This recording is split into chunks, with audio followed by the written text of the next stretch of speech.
Hey guys, this is Elise. Welcome to my tutorial, and today we're going to be making this crazy high lead sound from the song sExisM, made by Excision and Skism.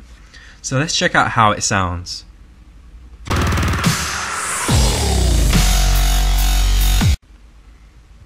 So when I first heard this, I don't know how to describe it to you guys, but it's like two pieces of metal grinding against each other with some electrical current hitting it and going in the middle. Say what? No idea. I know it sounds far-fetched, but let me know if you think that's a fair description of that sound. It's that high lead sound from that sample we just played.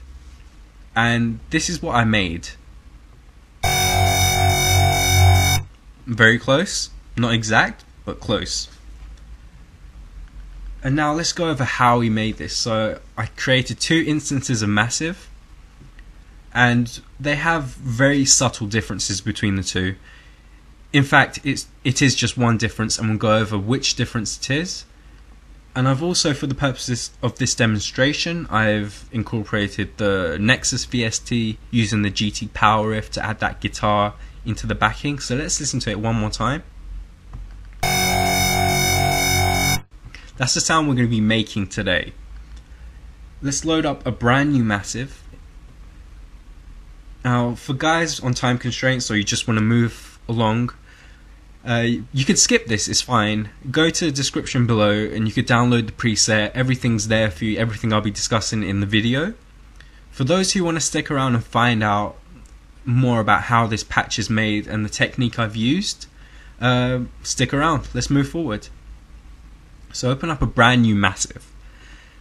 Now select New Sound, go to Oscillator 1, and what we want to do is select Hard Sync and Format. Change the wavetail position to 12. You could also double click on this dial to change it precisely to 12. Of course, 12 o'clock the direction. Now go to Amplitude and change it to around 11 o'clock. Turn on Oscillator 2. We want to change this to Rough Math 2 and move the wavetail position all the way to the left. Now go to the Amplitude, and we want to make it similar to the amplitude of Oscillator 1 but a lot closer to 12, so something like this should be fine. And change this to Format. Turn on Oscillator 3 and change this to Sine Square, moving the wavetail position to around 2 o'clock so we get a bit of the sine sample and more of the square sample. Adjust this to Format and make the amplitude similar to the wavetail position, so around 2 o'clock, that should be fine. Go to Noise. By default it's selected as white. We can keep it as white. Move the amplitude up slightly. We don't want to use too much, just for this sound. Now we're going to move on to Filter 1. Select High Pass 4 so we get most of the higher frequencies, dependent on how we adjust this cutoff dial here. So we're going to change this to around 1 o'clock and the resonance down to 9. Now we go to Voicing, boost the unisono by 1 so we get to 2 here. You can make more adjustments here if you wish, if you want to adjust that later on. Now we're going to move on to LFO 5. Select Sync and move the ratio to 1/4. Select the sine wave and move the sine wave in this section here so the peak is in the middle. Now we want LFO on the amplitude of all three oscillators, so we're going to move it and make this kind of range. So you just click, hold and drag up to adjust this range.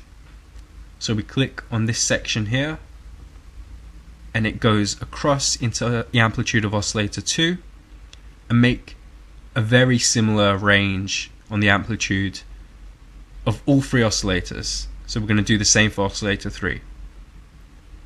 Now Massive has a mind of its own, so always when you add this LFO onto Oscillator 3, it seems to think you want to add it for the entire range. You don't, you just want to make that adjustment. And one more thing, add the LFO to the cutoff of filter 1. The range, once again, is very similar to the ones on the oscillator. Now we're going to move on to FX1. We want some distortion into our sound, so we want to use any of these three. I prefer Teletube. There's a minute difference between the three. We're going to go into dry wet, move this up, and boost the drive to around 3 o'clock. Now this is an optional step. If you want to adjust effects too, go to Dimension Expander. It's a love-hate relationship we have with this this tool here, this feature here. Use too much of it, it ruins your sound, but some people seem to like that. We don't know.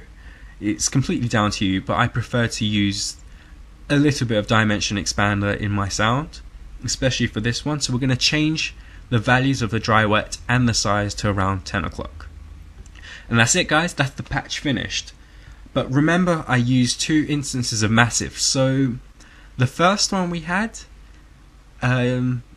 is exactly the same as this. So I'd recommend, if you want to make the exact same sound as I made, duplicate your preset so you have 2 instances of Massive, one there and one there. But for the second one, for the second instance of Massive, select the EQ and turn down the high shelf. So now we have less of a focus of the high end frequencies in this patch and more of a focus of the high end frequencies in the other patch. I'll demonstrate this, how I've done it. Under is a focus on the lower frequencies, so we got EQ cut on the high shelf, and over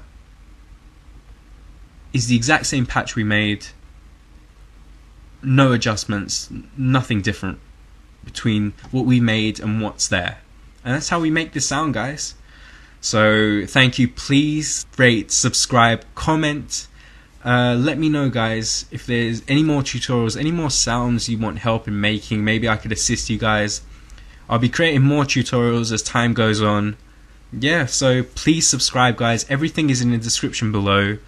There's also my SoundCloud link where I've used this sound and I've made a bootleg remix of Skrillex's Voltage and this song that we've been listening to for this tutorial. I've made a remix of it, so please check it out on my SoundCloud, and thank you for being around for this tutorial. Bye bye.